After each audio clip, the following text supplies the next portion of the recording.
Assalamualaikum warahmatullahi wabarakatuh. Perkenalkan, nama saya Miranda.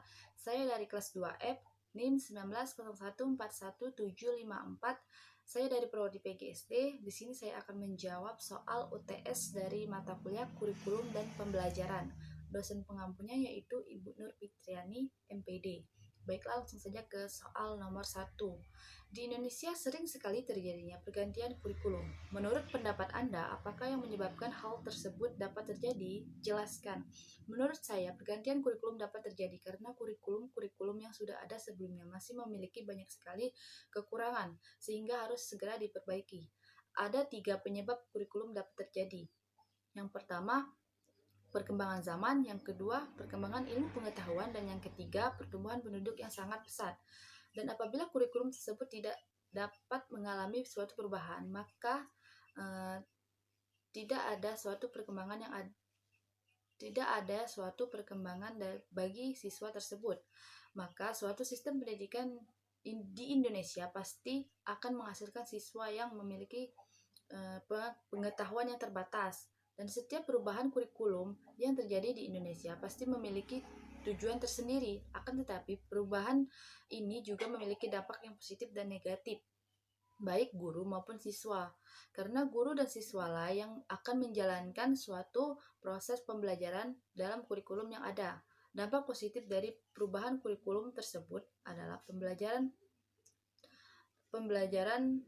guru harus lebih kreatif lagi, dan media pembelajaran guru yang dapat menunjang suatu metode-metode atau media pembelajaran yang baru sehingga lebih dapat menunjang proses pembelajaran bagi siswa. Sedangkan dampak negatifnya yaitu lebih kepada kesiapan pengajar dan siswa, di mana mereka harus siap menerima pergantian kurikulum dari waktu ke waktu. Baiklah, soal nomor 2 yaitu, menurut pendapat Anda, adakah dampak dari COVID-19 ini terhadap penerapan kurikulum serta proses pembelajaran? Jika ada, jelaskan alasannya, dan jika tidak, jelaskan juga. Menurut saya, sangat ada dampak dari COVID-19 ini. Alasannya karena dengan adanya COVID-19 ini menyebabkan penerapan kurikulum dapat terganggu sehingga proses pembelajaran yang tidak efektif. Seperti kita ketahui, di Indonesia sendiri masih banyak sekali sekolah-sekolah yang memiliki keterbatasan akses teknologi, seperti daerah yang terpencil dengan adanya gangguan teknologis dan kesulitan mendapatkan suatu sinyal pada saat pembelajaran online. Dampak lain dari COVID-19 ini adalah penguasaan teknologi yang masih rendah dan keterbatasan sarana dan prasarana menjadi sulit. Adapun jaringan internetnya yang lelet, pembelajaran daring ini juga mengeluarkan biaya, di mana untuk dapat mengakses suatu informasi atau informasi tentang tugas dari media online atau aplikasi seperti Zoom, Classroom, atau dan sebagainya. Semuanya harus memiliki jaringan internet atau paket internetnya harus ada agar bisa diakses suatu informasi tersebut.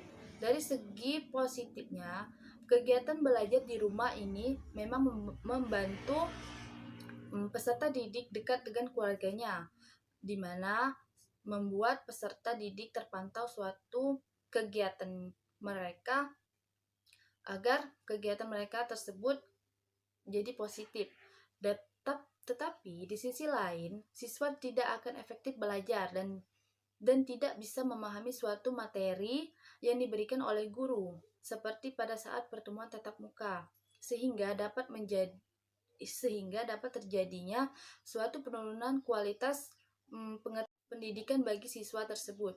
Mungkin itulah yang dapat saya sampaikan dari jawaban kurikulum dan pembelajaran ini. Saya akhiri. Wassalamualaikum warahmatullahi wabarakatuh.